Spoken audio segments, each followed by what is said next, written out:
Welcome to The Divine Drunk, Healing Through Laughter, the podcast that delves into the decisions and moments that shaped our lives.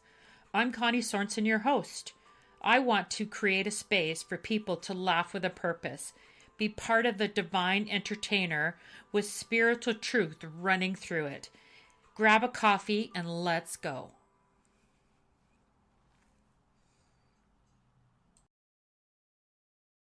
Okay.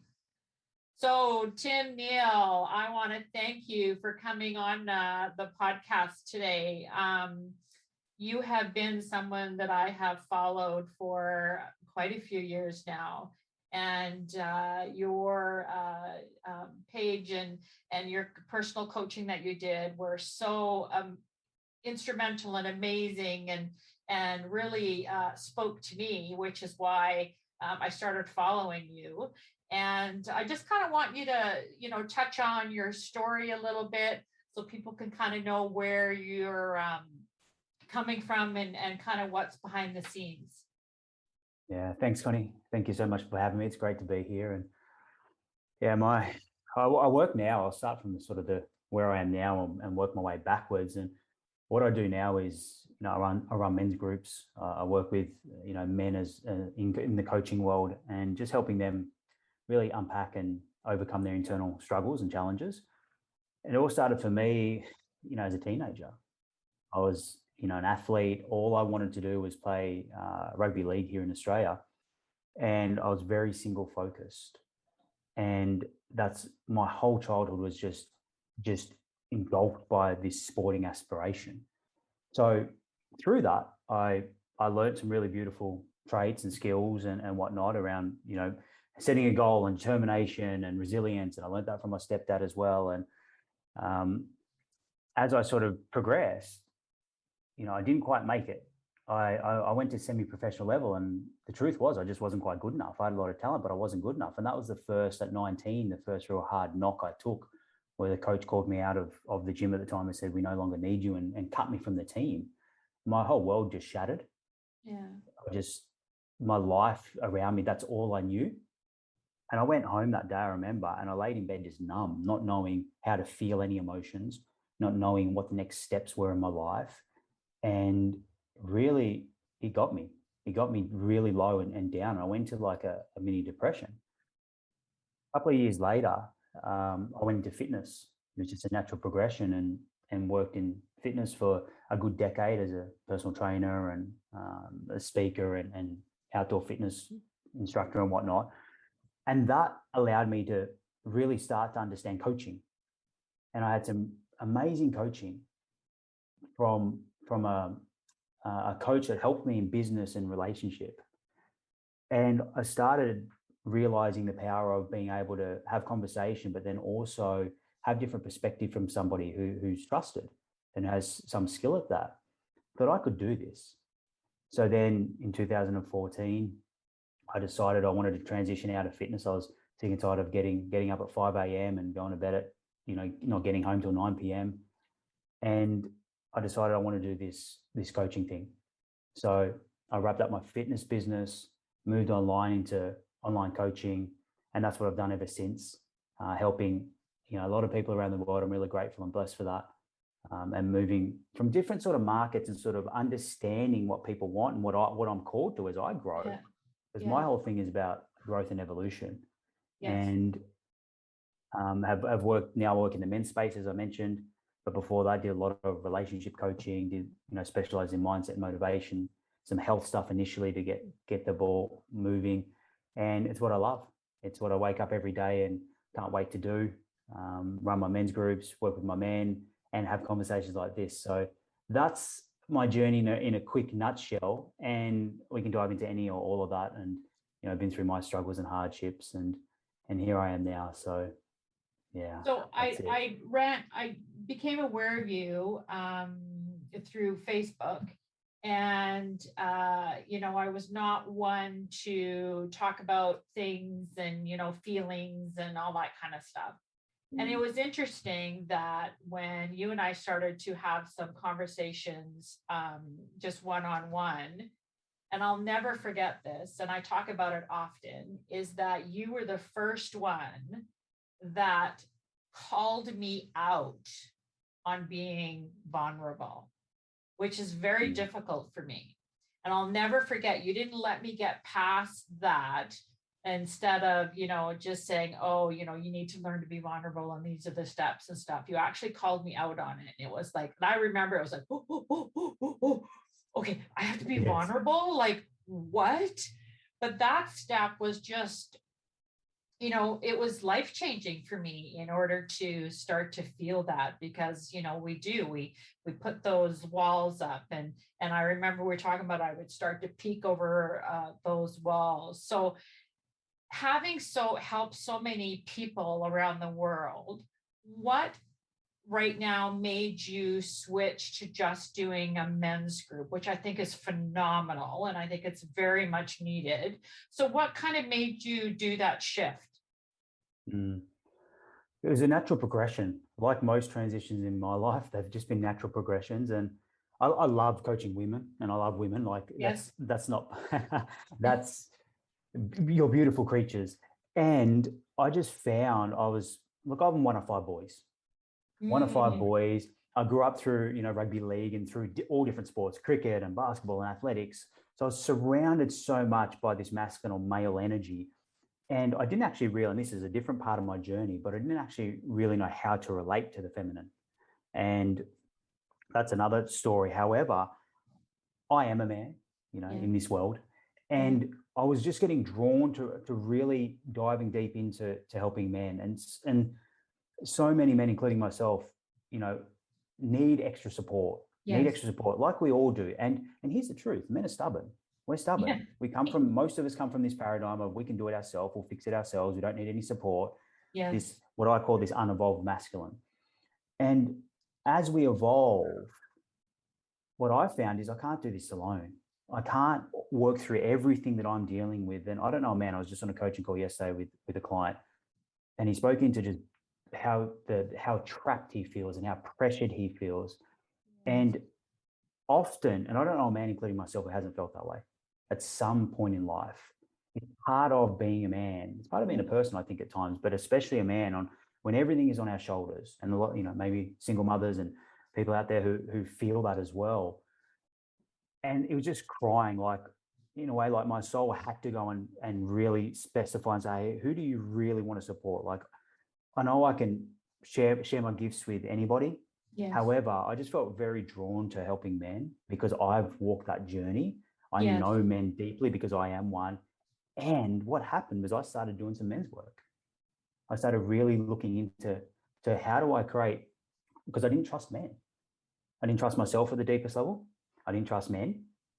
And that was pushing out into my relationships and just this, and trust of the world. So many men that I speak to just don't trust the world. They're fighting and they're angry and they're frustrated against the world. And what moving into the men's space and having some beautiful mentorship in the men's workspace, which I still do myself, and now working in it, it helps us understand that there are incredible people out there, but incredible men out there, heart-centered, conscious men who have respect for themselves and others and women. And it really helped me break down barriers of trust. And now some of my dearest brothers, like the men I'd do anything for. And that came through starting to move into like, okay, what if I started doing the work on myself, which has been an ongoing, journey, and it never stops. The inner work, the deeper personal development work, and then getting into spaces with other great men to break this paradigm and the evidence that, my brain had made up over 30 odd years of conditioning that men are untrustable, which is not true. Like anything, there are men who are untrustable, but there are also men on the other side that are deeply trustable and live with integrity. That's who I wanted to be. So I went out, I seeked those men out. I started engaging with them. I started doing the deeper work. And now I do my best every day to be one of those men. And it's absolutely fascinating how, as you said, when you give people that space and, hold that space for them, it's amazing. You said how many breakthroughs that they conquer. because now they're being seen, they're being heard, which in society, as you said, a lot of men are held to, you have to be, like this and provide, and, you can't show emotion and you can't be who you are, but they're human, as we've talked about, and they still feel those things. So that's why I think it's just, I'm getting goosebumps that the space that you provided, because I've seen the shift, because through all of this, you and I have become friends, which I think is amazing. Yes. And I also know that my son joined one of your men's group, and because he had his own struggles he needed to deal with, and it was such a shift for him. And also someone who doesn't show emotions, and if he does, it's in a not necessarily the best way.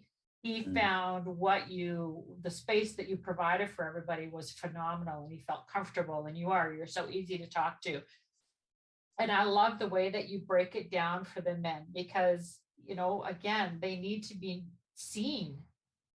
Everybody wants to be seen, and, given a space to actually use their voice and say, hey, I'm struggling with this, and know that somebody's listening. Yeah, absolutely. And it was a joy having your son with us in a brotherhood group. And to speak to what you mentioned earlier, vulnerability. Most men, and me included, and there's still work for me to do there, but a day by day goes, and vulnerability equals weakness in our minds. Yes. And if you look why this is, if you look historically, if we were vulnerable back in 100,000 years ago when we were tribes, that would mean death. If the man was vulnerable, right? We can't be vulnerable. However, when it comes to relationally, you women are gifted in that way. You'd stay around the community and the camp, and you'd talk and you'd connect, and we didn't learn those skills. Yes. And what I've found is men's groups, and I'm biased, of course, is the best place for that, because there's a different energetic when you're in a space of just men. Yeah. And you feel seen, as you mentioned, you feel heard, you feel honored. You feel honored for who you are and at this stage of your life, no matter what. All of a sudden, men change and they shift and they transform. Now, it takes a lot of courage for a man to step into that space. Absolutely. I know. Yeah. So you got to be ready for it. You got to be ready to be seen. Yeah. You got to be ready to open at whatever level you're comfortable with. But there needs to be a crack in the door. If there's no crack, and so many men just get caught up in life. People do, but men especially, we go out there, we start moving in the world, in our purpose, our careers, and our jobs, making the money, living in this economic planet, which I'm a practical guy. I hear that. However, we miss the connection piece. Yeah. And to go one level deeper here with you, there's the feminine within us as well. When I teach, I talk masculine and feminine, or this could be yin and yang, and Shiva and Shakti, and whatever, Alpha and Omega, whatever terms you want to put on it. My teachers and what I've looked into and worked with is just the masculine and feminine. This isn't about gender. This is about like an essence of being, not to go too spiritual, but an essence of being. And every man has their feminine, has that part of them that really needs to be seen, that is the emotion, that is the thoughts. Now, if we don't understand this, and I didn't, what starts to happen is we start to suppress. We don't get taught. Most of us, including myself, that's one thing that I didn't get as a child. I didn't get that emotional connection. I had brilliant parents, love my parents dearly. Yeah. Yet they got modeled. We're all modeling. We're mammals and we model.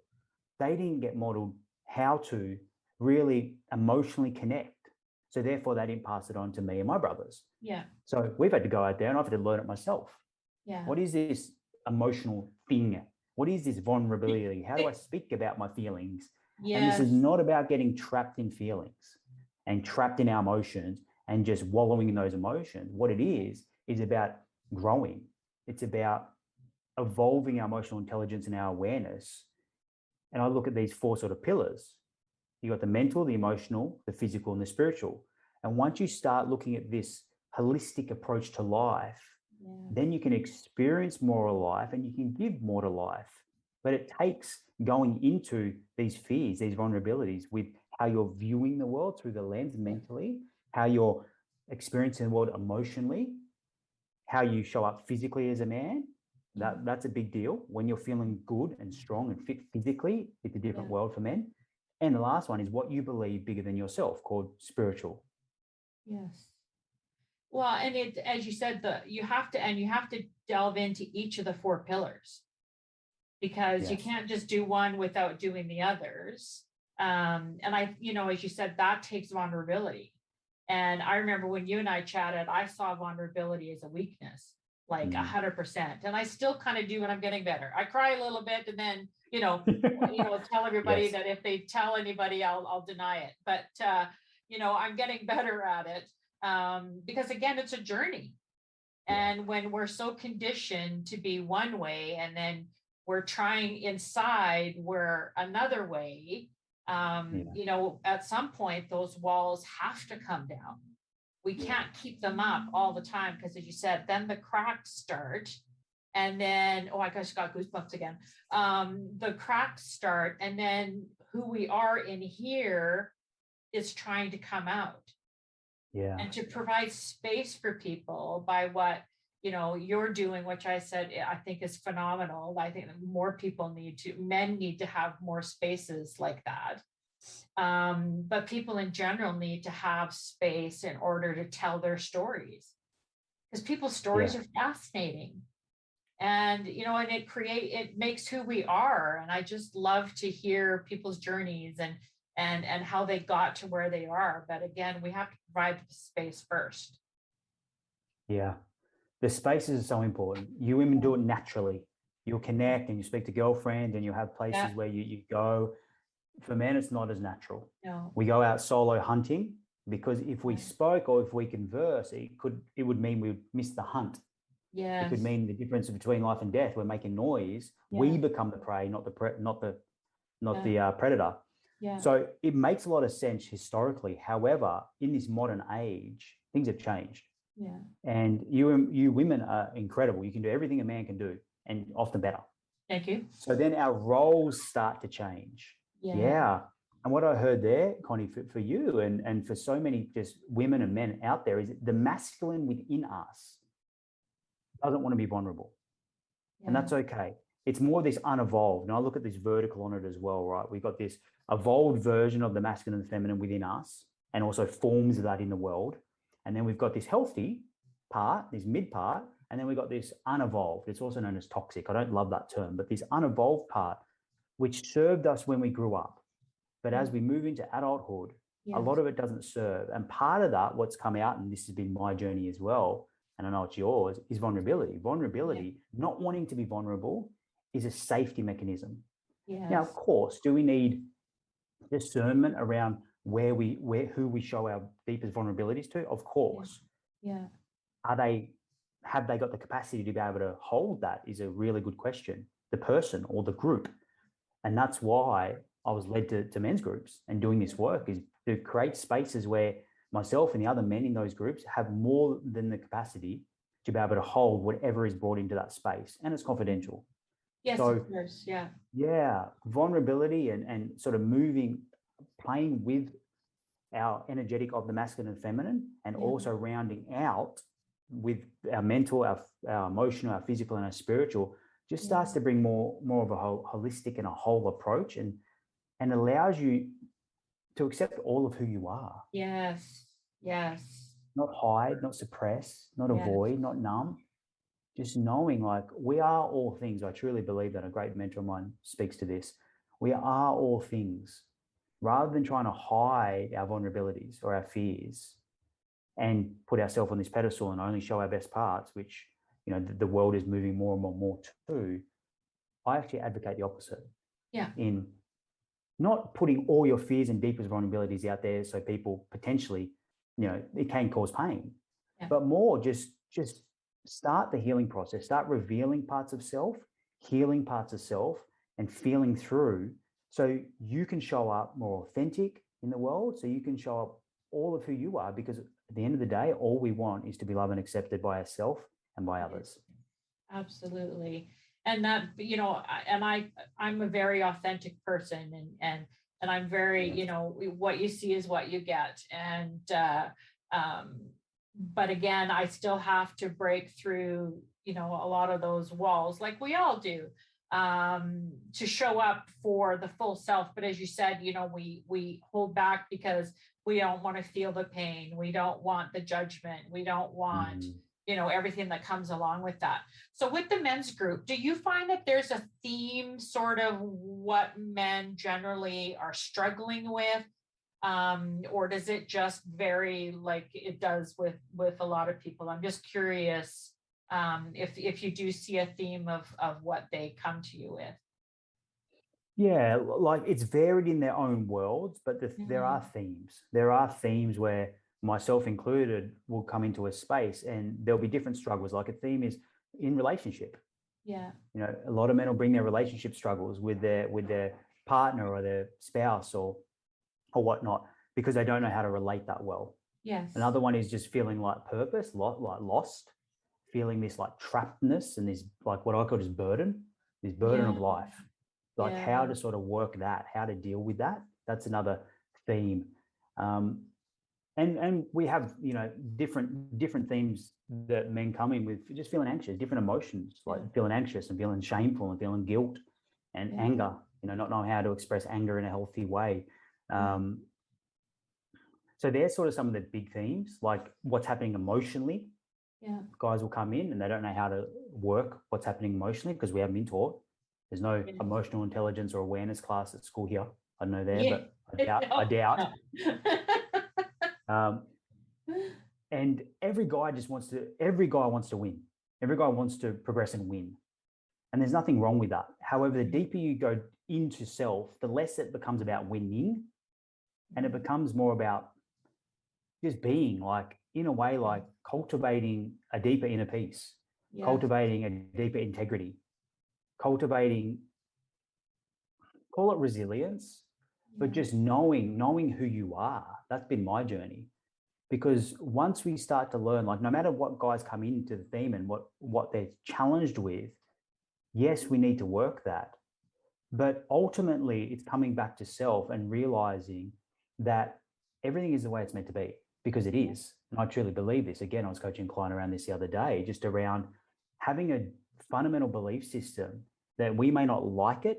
It may not be ideal. It may not be optimal, but it happened because it had to happen because it did Yeah. happen, if that makes Yes. sense. Yeah. Yes. Yes, it So our does. growth becomes, Yeah. how do we transcend that? How do we move through the hardships, the pains, the issues, the struggles, the challenges? Because it's life is just presenting us with Yeah. those circumstances, situations, or people to show where we need to grow, to show where we're not free, to show where we can liberate ourselves.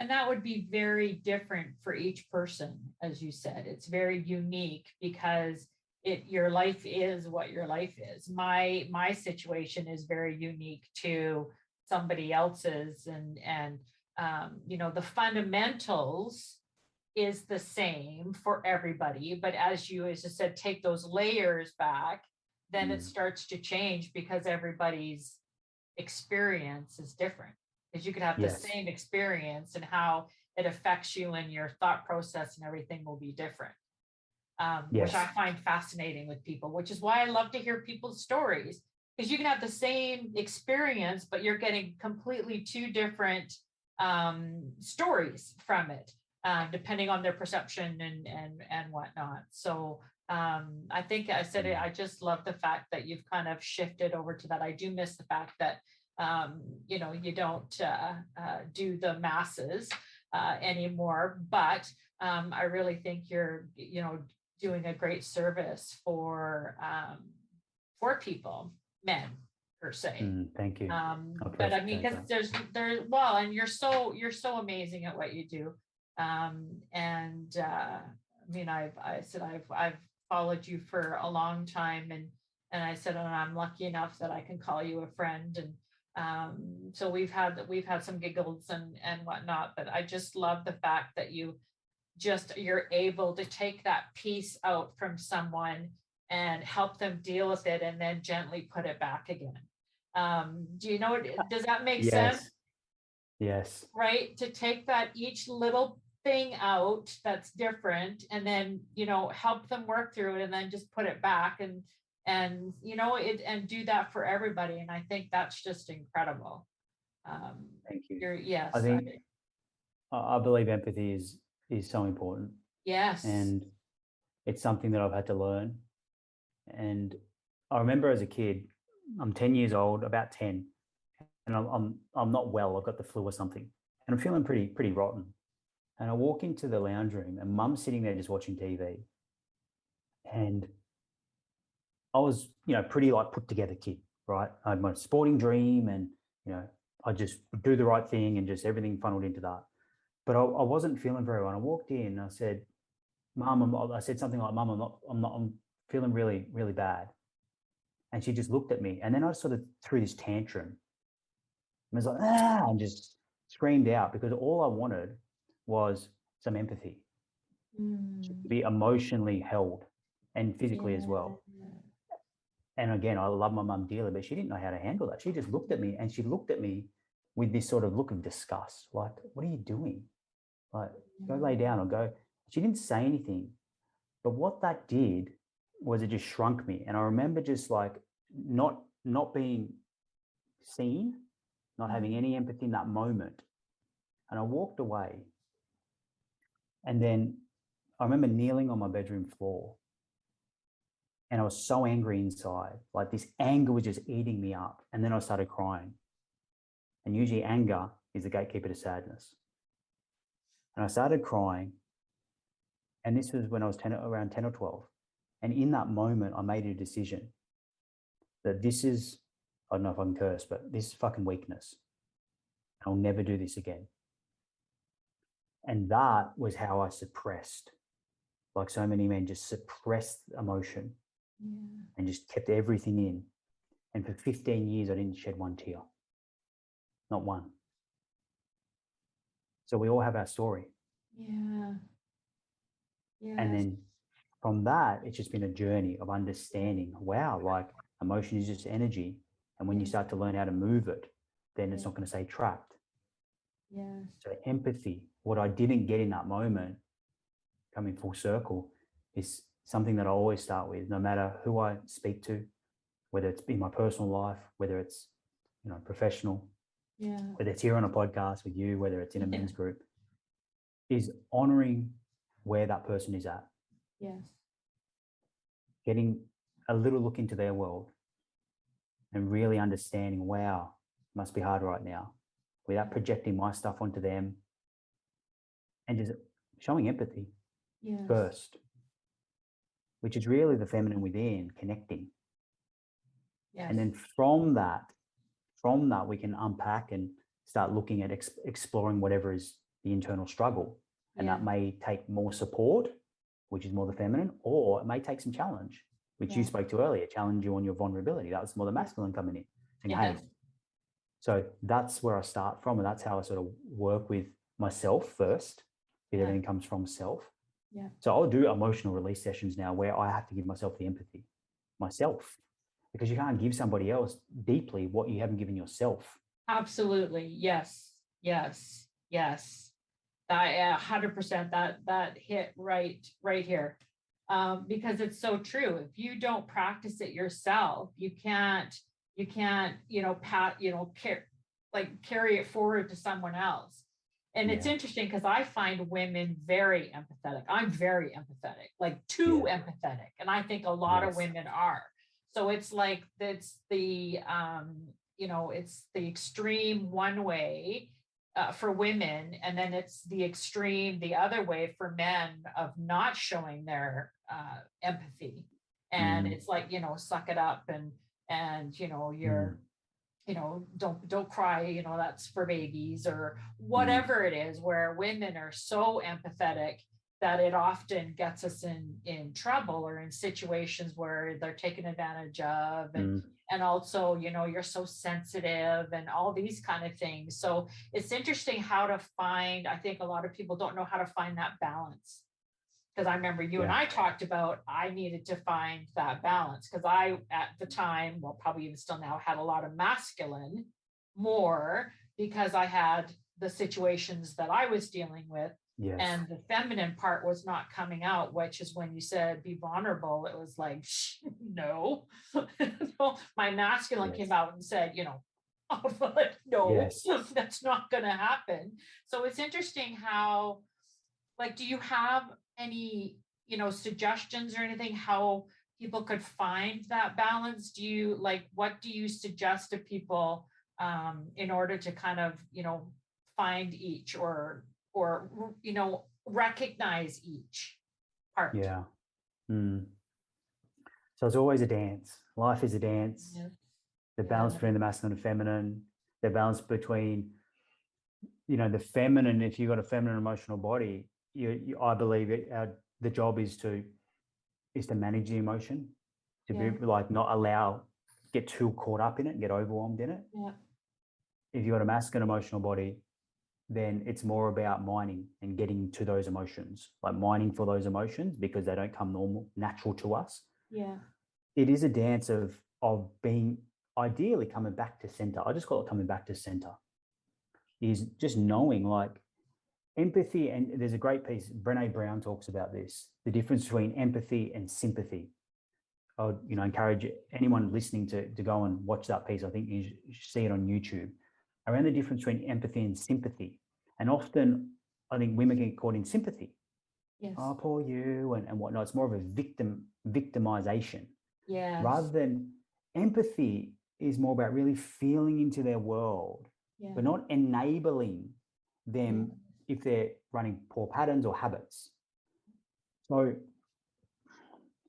look, there's no hard and fast rule. What I tend to sort of lean towards more is feeling into the person and how much empathy how much empathy can I give them? And then asking the question. Great coaching is all about questions. It's how do you want to be supported here? It's what is it that you need from me? Is a beautiful question in any moment you can ask anybody. What is it that you need from me? And I ask my men in the groups. I say, what is it that you need from me or the group? And allow them some real ownership. And often it may be, I just need to be heard. Or you know what? I'm open to feedback. Like, can I have some feedback? Or if you're in a one-on-one situation, what is it that you need from me? I need you to, I have friends come to me regularly and be like, I need your perspective on this. Great. So then the masculine come in and sort of start to look to solve a little bit, but not initially, not wallowing in the sympathy of somebody, but being there for them, connecting to where they are in the world, showing deep empathy. And empathy is really about feeling into them. Yeah. And then asking a question to bridge the gap between what happens next. What do you need from me? Yeah.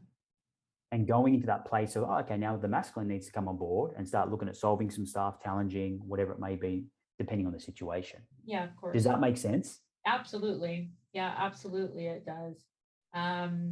Yeah, it's very, as you said, it's definitely a dance. Because life changes and even the who shows up when depends on what's happening. So you could, have the dance, you could be dancing all day, which I think a lot of people are, and it's exhausting. Yeah. It's exhausting to keep that balance. And I think a lot of people get tired and then fall back on what's comfortable and what they know.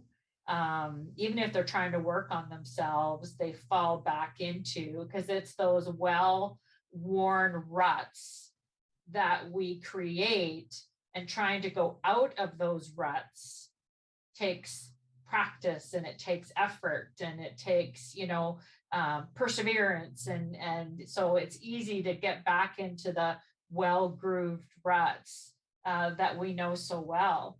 So it takes a lot of you have to be ready, as you said. You have to be ready with that crack, and if you're not, then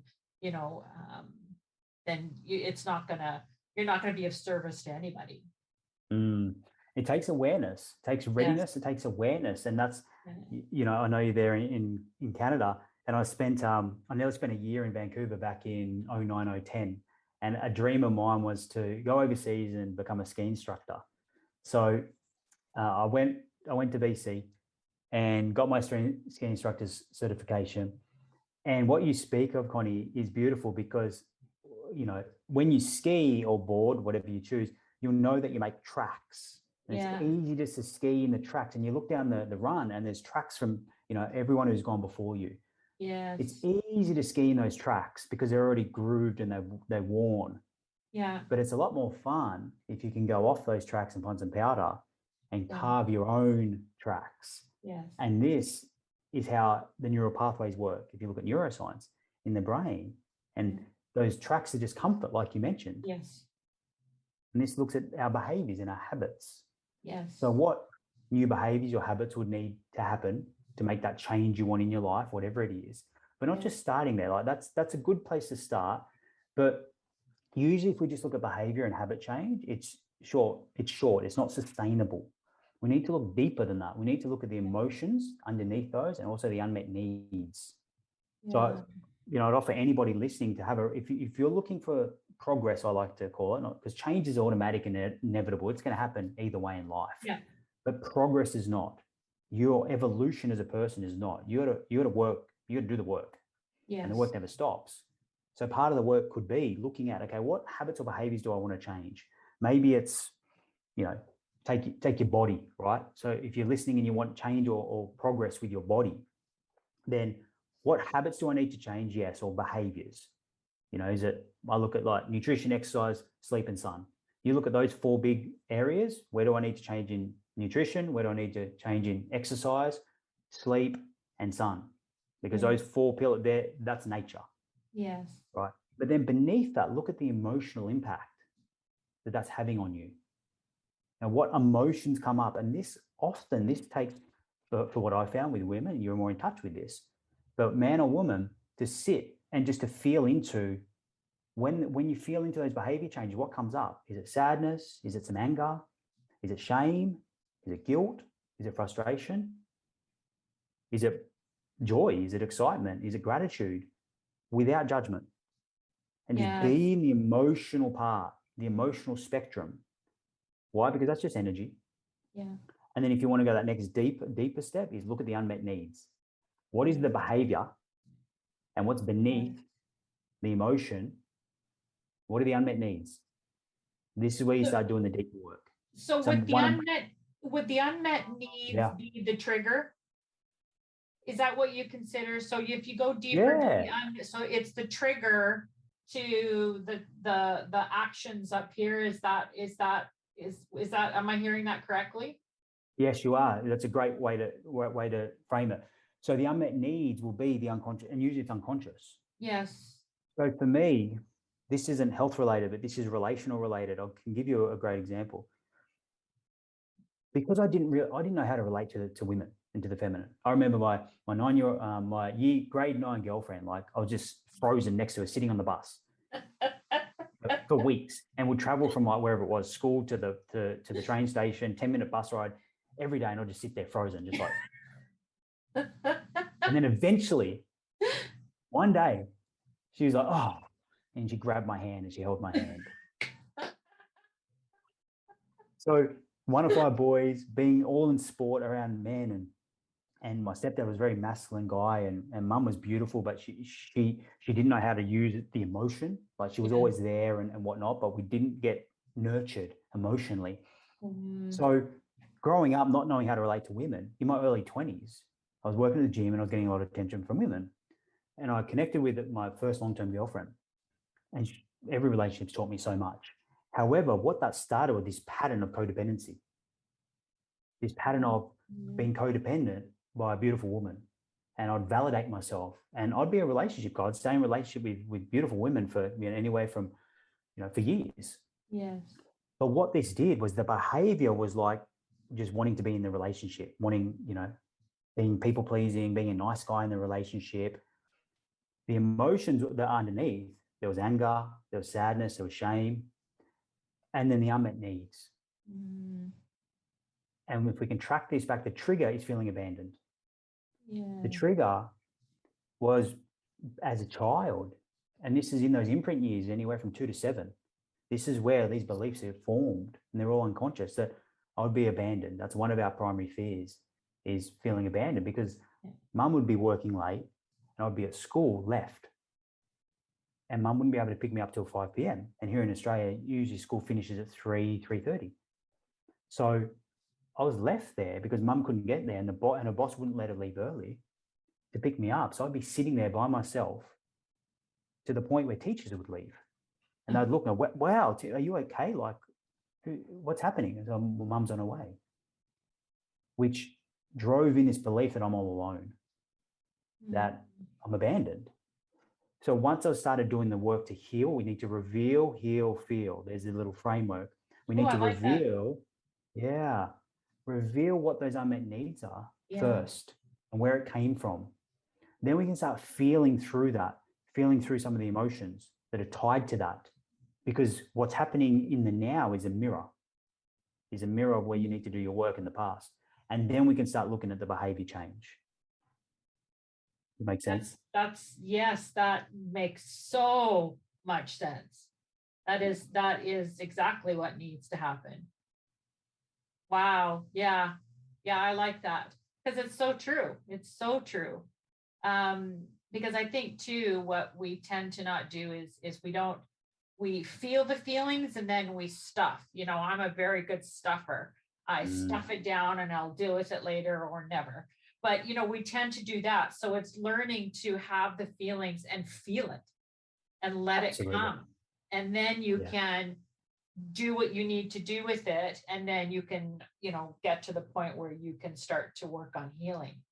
That is part of the healing, though. That's the key. Yes. We reveal, and often, and we do a lot of this in men's work, guys to just feel into the energetic of what they're feeling without story, without narration, without commentary. Like the why doesn't often matter, not yet. Think of it as a tree. You walk into the woods and there's a beautiful tree. You don't go, well, why is this tree here? This tree shouldn't be here. You just be with the tree if you've got awareness first. You go, okay, this is a beautiful tree. Let's just be here with the tree. Let's just be here with the emotion. Let's just be here with whatever emotion is coming up. Take some awareness, which can be taught. Which I was horrible at this in the last few years, as I've learned now very quick. And then if needed, like that tree, if for some reason we need to dig, we can dig. But we don't start digging at the roots of the tree. We just be with the tree first. Yeah. Allow it to be there. And often here's what will happen. It'll intensify and then dissolve because it's energy. But we need to go into it. We need to lean into those fears, lean into the emotion, as opposed to, like you mentioned, stuffing, like I did as a kid.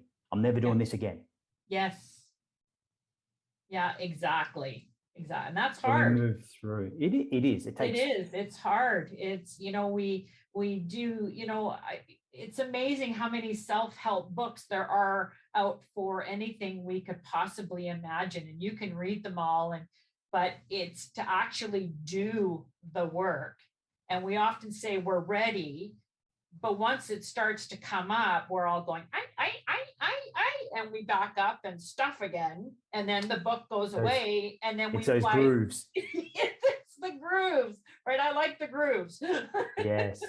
Right? Because then I don't have to feel any feelings that I, not familiar with or don't want to for whatever reason. And I know personally I need to get out of my grooves and I need to create my own.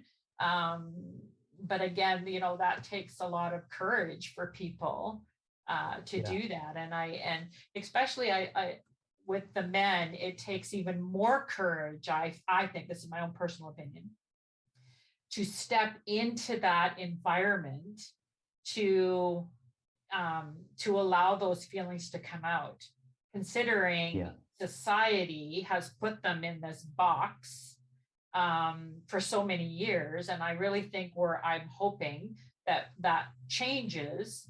And I can feel that it's coming because people, are more acceptance of people's, just people in general, I think.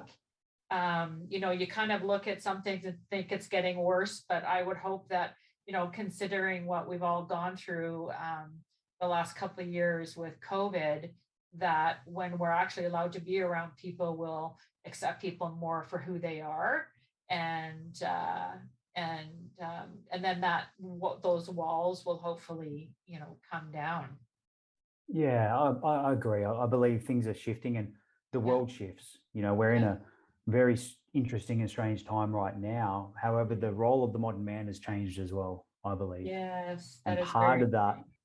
more and more women are wanting conscious men out there who Yes. are in touch with their emotions, aren't wallowing in there. And I just want to be very clear here. Men's work and how I run it is not about just staying stuck in our problems and our feelings. What it's about is moving through that, which then opens us up to a new level of ourself, allows us to align, it awakens a new part of us, it allows us to evolve and expand. And part of that is emotional work. The other part is understanding mental, how we're viewing things. Are we getting stuck to our thoughts, or are we creating space of separation there? How are we showing up physically? What connection do we have to something bigger than ourselves? You start piecing this all together, and then you get a badass dude. You get a guy who's he can protect and provide, but he's there. He's present.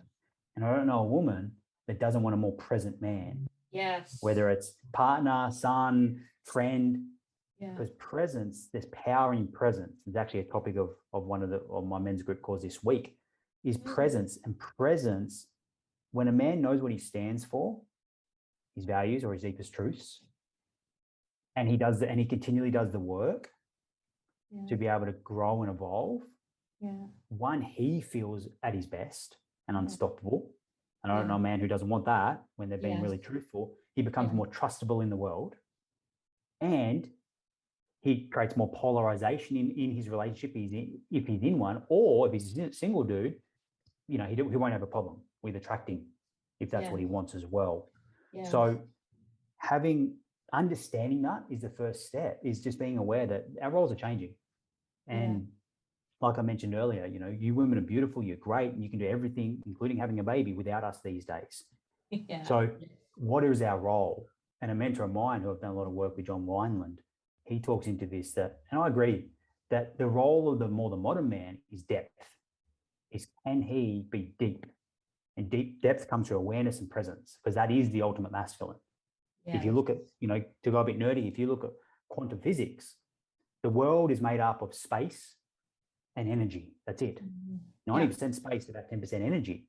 The energy is the feminine. Energy is feminine. And the space is the masculine. And within us is both. Now, which is more your essence? Most men are more in their masculine, are more in that essence of the masculine. Most women are more in the feminine of the energy, but we have both. So a lot of the work that I've done and I work with men around is men allowing their feminine, which is the emotions that we talk about, to be held by their own masculine. Okay. And and just recently, I recently went through a separation, and I'd done some healing work, and I sat down to write her a beautiful, just gratitude and appreciation letter for our time together. And I sat there, and all of a sudden I felt this anger coming up. I was like, oh. So instead of stuffing, instead of either just getting on with it and writing the letter through that energy of anger, or being like, oh, I'll deal with this later, I sat there. I became aware, which is the masculine coming in, and I allowed the anger to start to move through my body. And I did a little anger release practice. And from that, and I sat there, and it probably took 5 to 8 minutes of just feeling through the anger, which was an example of allowing my masculine to hold the feminine within me. Yes.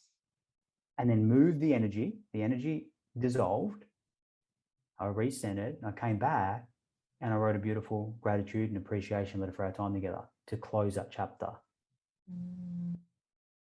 That's beautiful. And I'd encourage any person, whether it's yourself with vulnerability or any other emotion, is to give yourself the gift of time in our busy lives to just be with what's real, not to stuff, and again, I'm a practical guy. If you're at work and you got goals you need to hit and deadlines you need to hit, maybe that's not the time, but setting up what we call containers in men's work, setting up times and spaces to do that. This evening, I'm going to go and, feel through this anger or this sadness or this shame, whatever's there, and just allowing what needs to be expressed, whether it's through tears, whether it's through anger, whatever way that the energy needs to move, allowing that will liberate you, that creates more space within you, and that opens you up more to life. That is so true. That is so true. That's just, yeah, I love that, because I mean, that's what we all want, right? Is to be able to show up for everybody, whether it's our family, partners, or anything like that. But I just wanted to thank you so much for coming on with me tonight and discussing, the your men's group, which I can't say enough about it, that I think it's so important. And people will be able to find your link in the bio. So I hope that you can have some, in amazing feminine conversations with with many men. Yes. And here's the thing, even though I work with men primarily, like I have women reach out to me, and I'm more than happy to share and to give value there. So yeah, any women listening, of course, my door's open and I can share. And I have women come to me wanting advice around like their men and whatnot, which is very common. So yeah, my door's open. I'm here to, one of my biggest values and what I stand for is service, and just sharing the gifts that I've learned and sharing that with the world. And that's what I'm here to do. So please, if there's anything I've said has resonated or anything that you feel that I could help you with, just reach out to me privately, and I'm happy to do that. That's wonderful. And I said, you are so good at what you do. So thank you again, Tim. I really appreciate you being here. And I'm sure you and I will be in contact again.